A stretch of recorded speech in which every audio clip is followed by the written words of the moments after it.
Welcome to another episode of the Kat Mak Talk Show. I'm Kat Mak, and I've got Kristin Edgar with me. So Yes, you Kristin do. is a best-selling author with the collaborative book, the Powerhouse Edition, Empower Her. It is a book with 25 amazing authors that have shared their life, their stories, their the ups, the downs, and the pain, the glory, and where they're at building their brands, their businesses, and saying, you know what? I'm going to do it anyway. So, you are also a respiratory therapist. Yes, I And am. yeah, and but you've also, what I love is that it doesn't matter whether you have a 9 to 5 job or whether you don't have a 9 to 5 job. Your story pretty much paints a picture of you can do whatever you want, doing whatever you want. So you are now teach others high ticket sales, which I'd love you to talk about as well. Because it's really interesting because people are like, what does that even mean? What does that mean? What do you do exactly?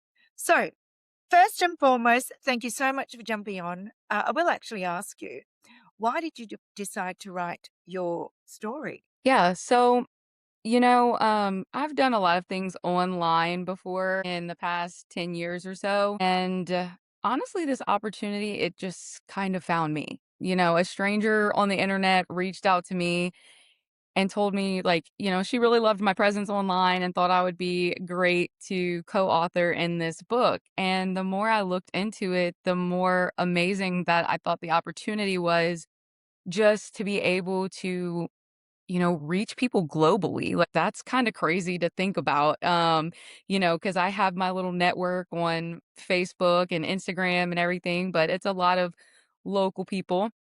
And, when I started doing high ticket, and our company in high ticket is global, and we can work globally, I was like, "Well, this just all kinda feels like it aligns," It's giving me the opportunity for my voice to be heard across the world and to share my story with people and to impact people and give them hope and, a way to change their life, like partnering together and, working together.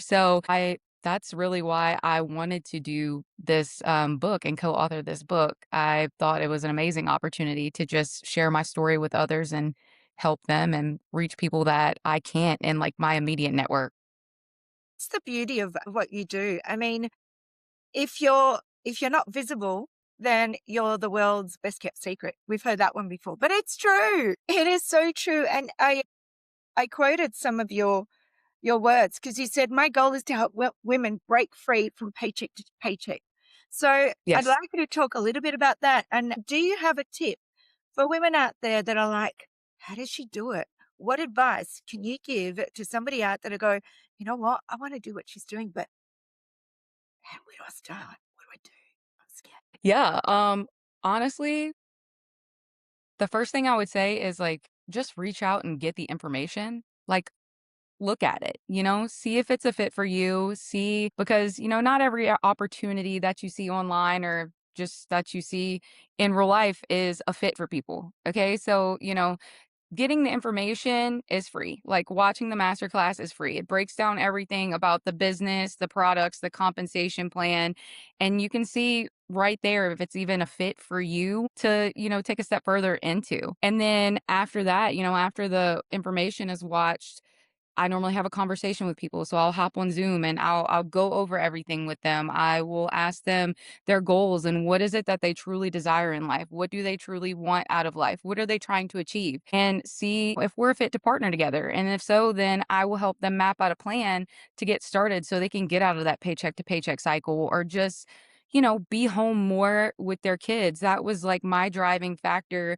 when I started high ticket. I love what I do in respiratory. Like I love working in healthcare, but my children are really little right now. We have a 4-year old and an almost 2-year old. So, and then I have stepkids as well. I have a 12-year old and a 14-year-old. You got So your we have hands lots of full. I do.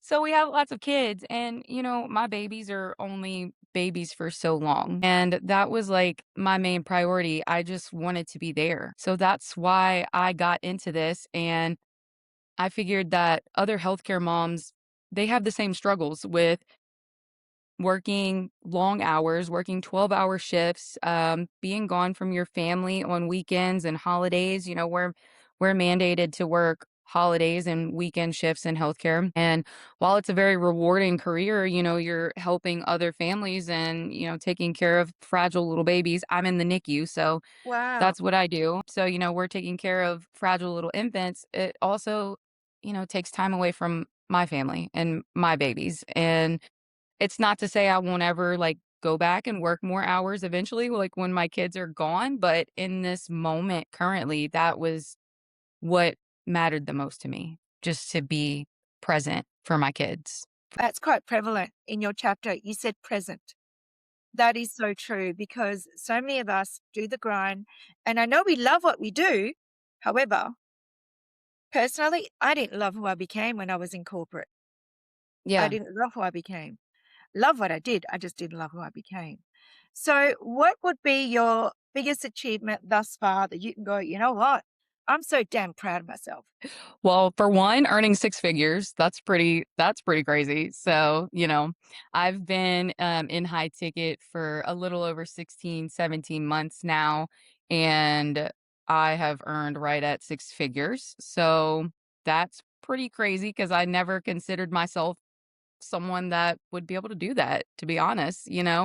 Like, when I think of myself, I just, like, come from humble beginnings. Like, my dad is a chemical plant worker and my mom works in, like, insurance, a 9 to 5 job, and we've just always lived a very, like, normal life, and that's all I strive to have too, is just a normal life, go to school, go to college, get a degree, get the job, have the family, raise the family, and then, I don't know, something just intrigued me Never. about yeah, yeah.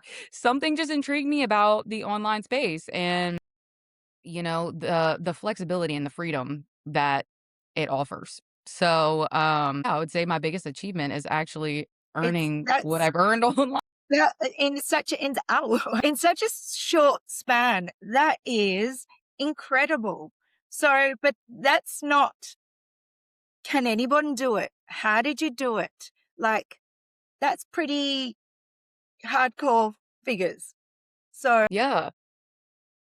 Well, like I said, I feel like I'm just like this normal person. I'm normal. Like there's nothing like extraordinary or crazy about me. Like I feel like you just have to have the drive and the dedication and the determination and the consistency, especially when there are already like systems in place that all you have to do is plug in and, just follow the duplicated system, listen to the trainings, take all that in, and then like stay close to your mentor. I mentor my girls very closely one to one when they partner with me. So honestly, I think, yes, anybody can do this.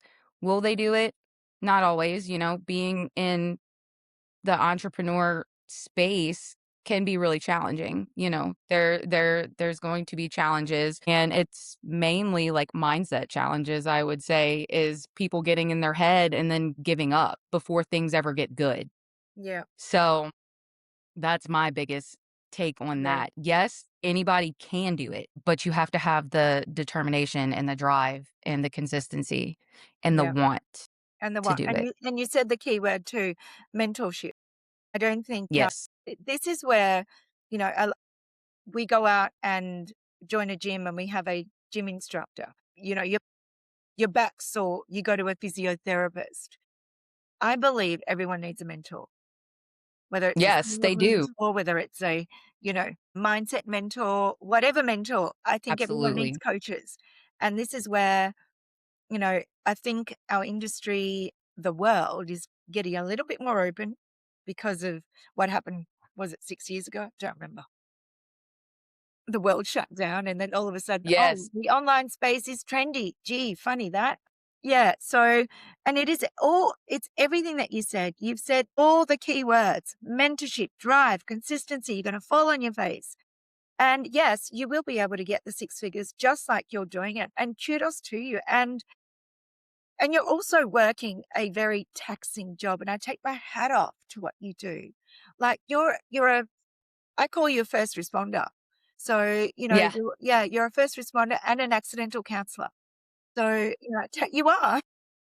I take my hat off. So, quick question. If you were to look in the mirror at your 20-year-old self, what would you say to her? This is what I ask all my guests, and everything's always different. And I love hearing the version of Oh every my person. god, I'm sorry. My Oh my my god, that's baby is crying in the background. that's so My cute. husband my husband has the kids, and she's like, "Mom, I hear mom. Mom's not here." My I'm god, so I love sorry. that. See, first responder. Thank you. That's beautiful. Yeah, so what would I say to my 20-year-old self? Okay, so, I wrote about this a little bit in my chapter of the book too. So it's like sometimes it's hard for me to like reflect back on and think on because I was previously married and went through divorce at a young age. And when I went through that point in time, it was a very difficult time, okay? Like I felt like I hit rock bottom. I was, hanging out with people and doing things that didn't serve me. I was going out, I was in the party scene a lot, and then I lost focus on myself and my goals and my desires for a long time. I don't know if it was because, like, I felt like I wasn't worthy of those things, but I got lost somewhere along the way, and I didn't think that I would ever find myself again.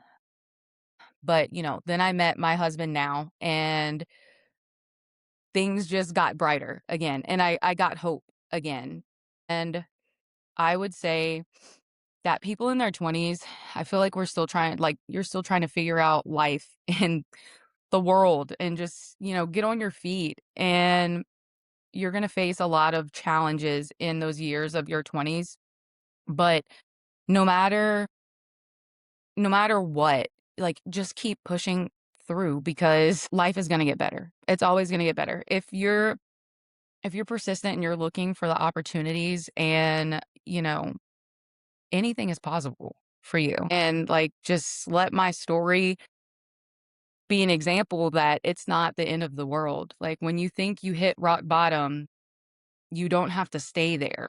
Like, you can turn life around. Life will get beautiful again, and, things will get better, and you're gonna find yourself again. And that was something I wasn't willing to, like, stay at that point where I felt like I was rock bottom because I felt like I still had so much more left to live in life. I wanted kids. I wanted, the family life. I wanted to enjoy those things like I did with my parents when I was younger. I just remember all the trips and different places and camping that I did with them, and that was my dream that I wanted. So, I would just say to people in their 20s that you're gonna face a lot of challenges, but don't ever give up. Yeah. Don't ever give up. Don't ever give up. Christian, thank you so much for sharing your wisdom and being so vulnerable. And I love the fact that you're talking about women or in their 20s. And let me tell you, women in their 50s, never give up. Yeah. 40s, never give up. 70s, never give up. And I'm glad that you did the work and you did the self-reflection and you're like, man, I got to get out of this because I'm going to. Yeah. Yes. So, Kristen, thank you so much. Go back to your babies because they're crying. I know, they're like, "Mom is not here." She woke up she's my almost two-year-old. She just woke up from her nap, and when she's like, "Frick." You're literally at my feet going, seriously, Yeah. what are you doing? 'Cause like I said, I'm home most of the time working from home with them, so they see me all the time. And that's a good thing. And I'm so glad you're doing that now versus me. I did it in my 40s. So Yeah. thank you so much for joining me. I appreciate you. You have a very, very good afternoon. Thank you, Kat. Thank you. Bye. Bye-bye. Thanks, Chris.